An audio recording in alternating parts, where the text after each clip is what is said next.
Economic concerns explain the NFL's new national anthem policy. They don't justify them. Business is not a religion and shouldn't excuse behavior that would otherwise be considered sociopathic. The NFL exploded in popularity and profitability at a time when most of its players were African American.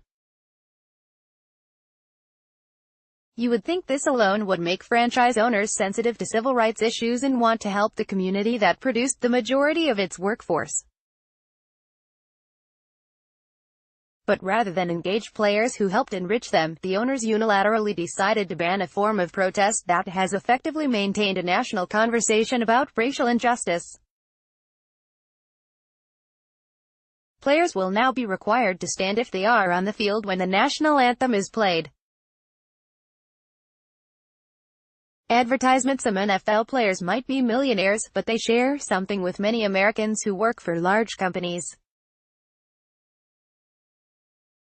Their employers don't respect them or what matters to them. That's business, I guess.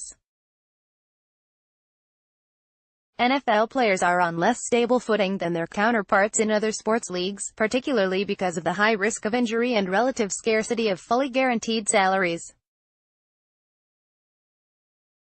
This isn't the NBA, where the best players are empowered by how they can single-handedly alter the trajectory of a team. It shouldn't be a surprise the NBA is the most socially progressive of the major American sports leagues. By exploiting this dynamic, NFL owners are playing a dangerous game. The blatant lack of respect they have shown their employees could backfire on them in the form of increased player solidarity. Already, the union has promised to challenge any part of the policy they find to be in violation of the collective bargaining agreement. Unwittingly, the owners could be pushing the players into a direction that would threaten the league's current imbalanced power structure. And that would be bad for business.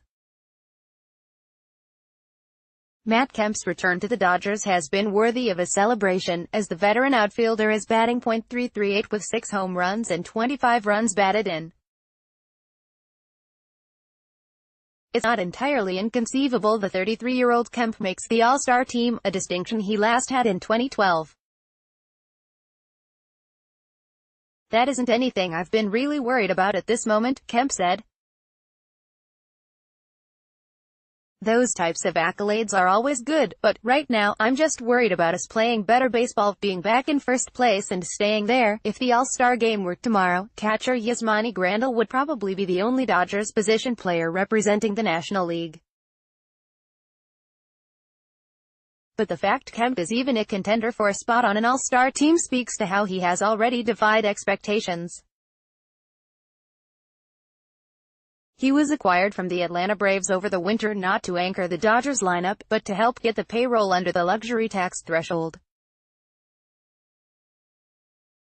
The team was expecting to trade or release him before the start of the season, but he forced his way onto the opening day roster with a strong exhibition season.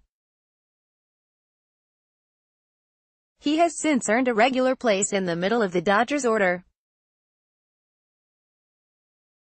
Kemp has proved especially valuable for a team that has problems with situation hitting, as he went into Friday batting .471 with runners in scoring position. New York Yankees rookie Gleyber Torres on Friday became the youngest player in American League history to hit home runs in 4 straight games, a sobering reminder of the chances a franchise has to take in order to win a World Series. Torres, 21, was the centerpiece of a 3-player package the Chicago Cubs sent to the Yankees in exchange for closer Aroldis Chapman in the days leading up to the 2016 non-waiver trade deadline.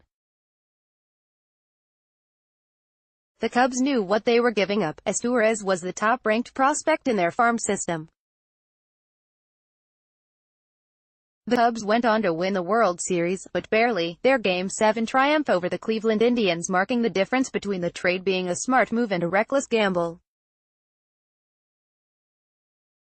Advertisement: the final of the European Champions League will be played Saturday, with Cristiano Ronaldo in position to win the competition for the 5th time, including the 4th with Real Madrid.